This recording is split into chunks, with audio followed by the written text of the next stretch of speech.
اللہ الرحمن الرحیم قال ابو حنیفہ رضی اللہ تعالی عنہ المظاھر اذا جامع امرأته فی خلال الاطعام۔ یہاں سے مصنف رحمت اللہ تعالی علیہ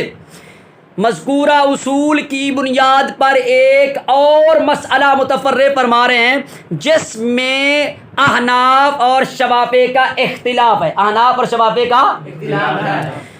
مسئلہ سے پہلے تین باتوں کا جاننا ضروری ہے۔ نمبر ایک تعریف ظہار، نمبر دو کفارہ ظہار، اور نمبر تین حکم ظہار۔ تعریف ظہار یہ ہے کہ مرد کا اپنی بیوی کو محرمات ابدیہ کہ کسی ایسے جز کے ساتھ تشبیہ دینا جس کی طرف مرد کا نظر کرنا حرام ہو، جس کی طرف مرد کا نظر کرنا حرام ہو، جیسے انت علیہ کا ظہر امی، تو مجھ پر میری ماں کی پیٹھ کی طرح ہے، تو مجھ پر میری ماں کی پیٹھ کی طرح ہے۔ کفارہ ظہار، کفارہ ظہار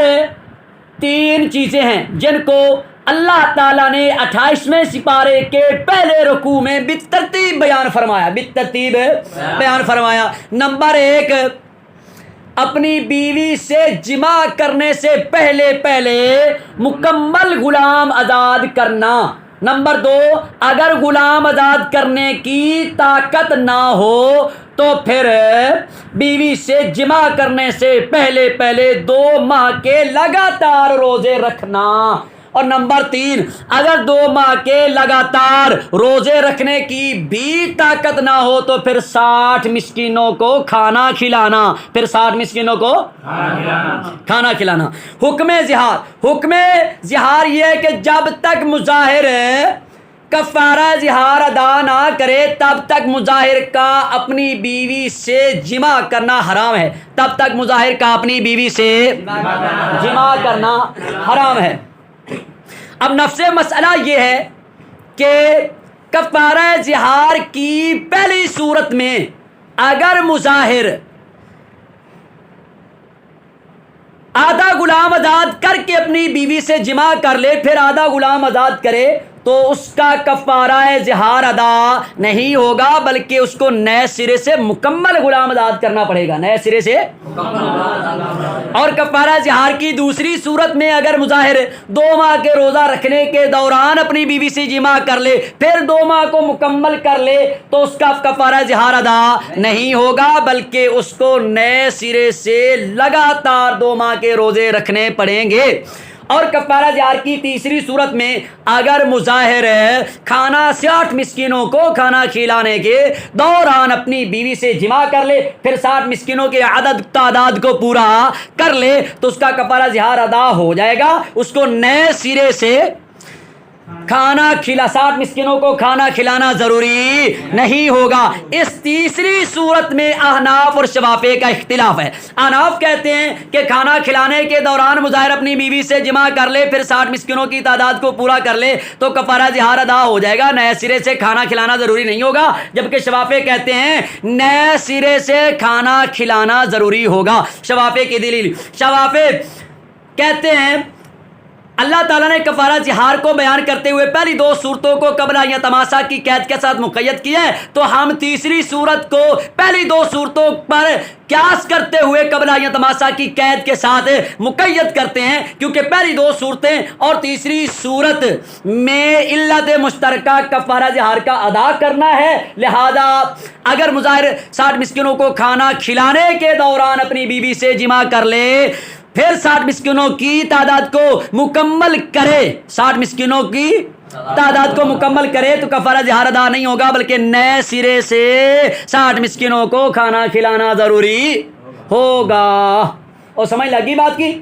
احناف کی دلیل، احناف فرماتے ہیں دیکھو جی ہماری دلیل اللہ کا قرآن ہے، اللہ تعالیٰ جل وعلا قادر مطلق نے کفارہ ظہار کو بیان فرماتے ہوئے پہلی 2 صورتوں کو قبلہ یا تماشا کی قید کے ساتھ مقید کیا اور تیسری صورت کو مطلق رکھا، اور قاعدہ یہ ہے کہ مقید کو اس کے اطلاق پر باقی اس کی تقیید پر باقی رکھا جائے گا اور مطلق کو اس کے اطلاق پر جاری کیا جائے گا۔ اگر ہم آپ کے قیاس کے مطابق تیسری صورت کو پہلی 2 صورتوں پر مقید کریں اور تیسری صورت کو پہلی دو صورتوں پر قیاس کر کے تیسری صورت کو، اگر ہم آپ کے قیاس کے مطابق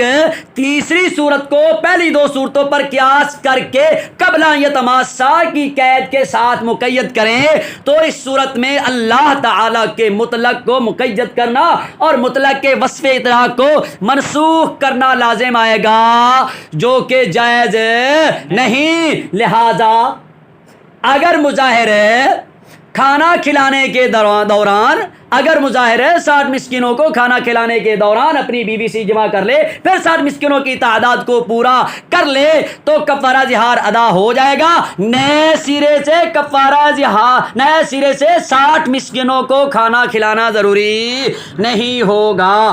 اب دیکھو کتاب کی طرف، قال ابو حنیفہ رضی اللہ تعالیٰ عنہ، حضرت ابو حنیفہ رضی اللہ تعالیٰ عنہ نے فرمایا المظاہر اذا جامع امرأتہ فی خلال الاطعام، جب مظاہر جب اپنی بیوی سے کھانا کھلانے کے درمیان میں جمع کر لے تو نئے سرے سے کھانا کھلانا، تو لا یستانف الاطعام، تو مظاہر کھانا کھلانے کو نئے سرے سے شروع نہیں کرے گا۔ لأن الکتاب مطلق فی حق الاطعام، کیونکہ بے شک کتاب کھانا کھلانے کے حق میں مطلق ہے۔ فلا یزاد علیہ شرط عدم المسیس بالقیاس علی الصوم، پس کھانا کھلانے پر عدم مسیس کی شرط کو روزے پر قیاس کے ذریعے زیادہ نہیں کیا جائے گا، بل المطلق یجرا علی اطلاقہ ہی، یہ یجرا پر اس لیے پڑھتے ہیں نا کہ مادن الاصول کے اندر انہوں نے بھی صیغۃ المجہول کی قید لگائی ہے کہ یہ مجہول کا صیغہ، اس لیے ہم یجرا پڑھتے ہیں، بہرحال علماء یجری بھی پڑھتے ہیں۔ بل المطلق یجرا علی اطلاقہ، بلکہ مطلق کو اس کے اطلاق پر جاری کیا جائے گا، اور مقید کو اس کی تقیید پر، مقید کو اس کی تقیید پر۔